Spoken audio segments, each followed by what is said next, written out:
sekarang kita nak buat kita punya neural network lah. Bagaimana dia nak belajar tentang kita punya data. Sebelum kita buat lebih lanjut lagi, kita nak define kita punya kelas. Okay? Kita punya kelas, maka kita akan buat satu kelas lah. Okay, kita buat satu kelas dan kita namakannya sebagai model. Dan kita gunakan modul neural network modul.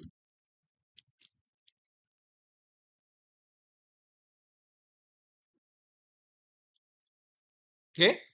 Dan bila kita buat kelas, kita ada dia punya constructor dia. df underscore init. Okay? Dan dia punya ni, hai, sekejap. Dia dah, bila tekan tab tu, dia siapkan semualah. Okay, dan kat sini, dia just kita nak ambil dia punya self sajalah. Okay. Lepas tu kita ada super. Okay. Super, maka ini akan jadi kosong sebab kita gunakan self saja. Super model, kita gunakan super. Okay, next, kita akan panggil self tersebut. Apa yang berlaku dalam kita punya neural network ni, kita akan buat dua hidden layer. Neuron hidden layer lah, dipanggil. Okay, kita ada input. Kita ada input. Sekejap ya. Okey, jadinya kita nak buat ada dua layer, dua hidden layer, neuron punya hidden layer. Maka untuk hidden layer yang pertama, okey macam ni kita data tu masuk dia sebagai input. Lepas tu dia pergi kepada hidden layer yang pertama untuk dia kita senang cerita dia belajar lah untuk dia belajar. Lepas tu dia pergi hidden layer yang kedua untuk dia belajar juga dan dia akan keluarkan output. Macam tu lah secara umumnya kita nak nampak dia dia belajar tu macam mana. Jadinya semakin banyak dia punya neuron tu ataupun latihan tu yang dibagi, semakin banyak lah yang dia belajar. Jadinya ah, it's up kepada kita bagaimana kita nak tentukanlah dia punya structure dia. Mungkin tak nak dua hidden layer, nak tiga hidden layer boleh, tak ada masalah. Nak empat hidden layer pun boleh, tak ada masalah. Cuma bila dah makin banyak tu, dia makin lambat lah. Dia punya optimization tu makin lambat ni. Dia mengambil masa, dia akan mengambil masa. Okay?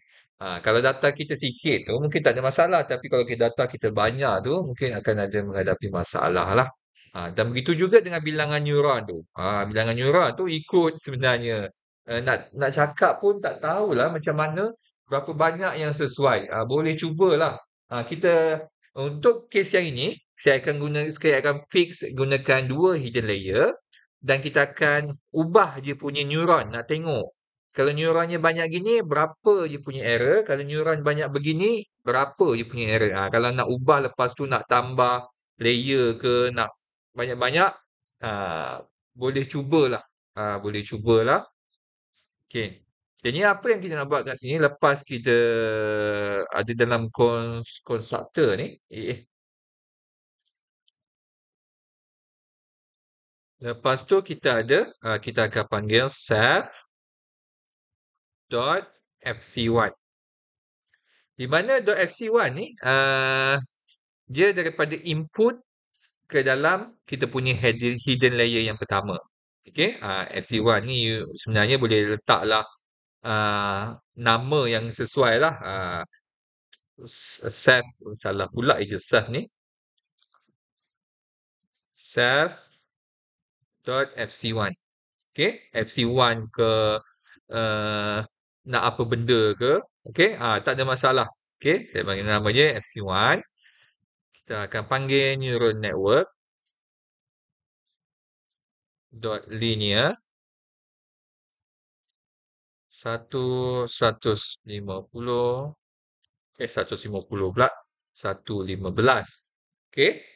Jadinya kita ada satu input. Ini data tu masuk secara satu kan kita ada satu input je kan. Bulan 1 hingga bulan 7, bulan 1 hingga bulan 7. Ini kita ada satu input dan dekat kita punya network ataupun neuron layer tu ada 15 neuron. Jadinya neuron tu boleh boleh tengoklah neuron tu bentuk macam mana. Okey. Antara input dengan hidden layer yang pertama dia ada 15 neuron. Lepas tu kita pergi ke yang kedua, Ceph.fc2. Okey. Kita letak NN linear.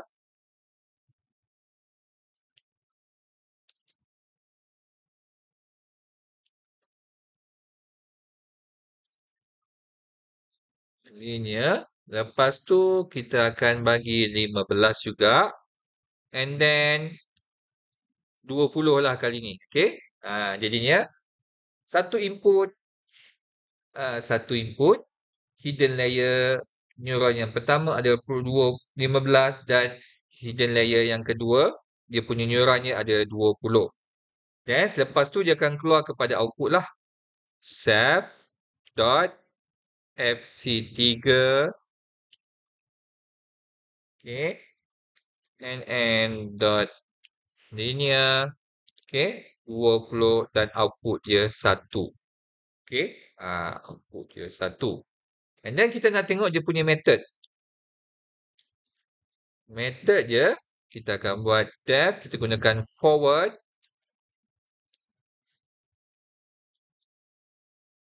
ceph, x. X ni data yang dia akan masuk tu lah. Okay, apa yang dia buat? Untuk X, okay, kita akan gunakan activation function. Okay, kita ada activation function boleh check mana satu ni optimizer activation function.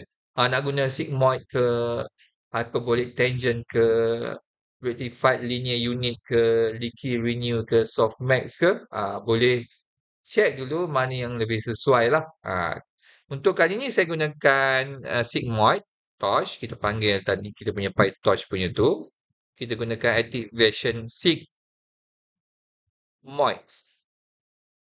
Okay. Sigmoid ni kita nak buat dekat mana? Kita akan buat dekat layer yang pertama.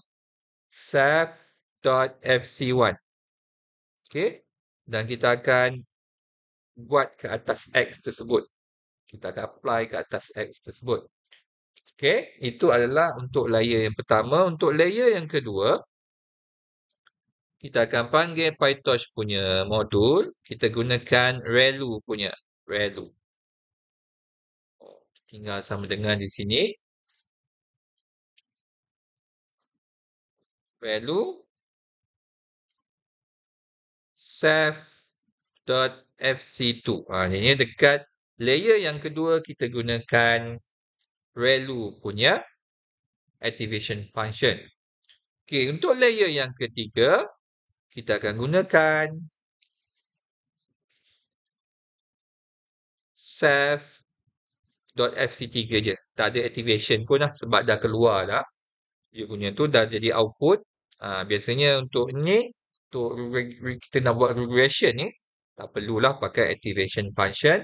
Dan setelah dia melalui ketiga-tiga neural network ni, kita nak dia kembalikan data tersebut. Okay, dia simpanlah. Okay, ini kita punya kelas. Kita punya kelas untuk buat kita punya neural network ni. Kita punya neural network. Okay, ini kita punya kelas lah. Dah siap dah kita punya kelas. Dan kita akan gunakan kita punya kelas tersebut. Okay. Okay, bila kita dah buat kelas ni, kita nak buat objek je lah. Objek je. Nanti kita buat objek je. Kita dah buat kelas dia. Lepas tu kita nak buat objek dia.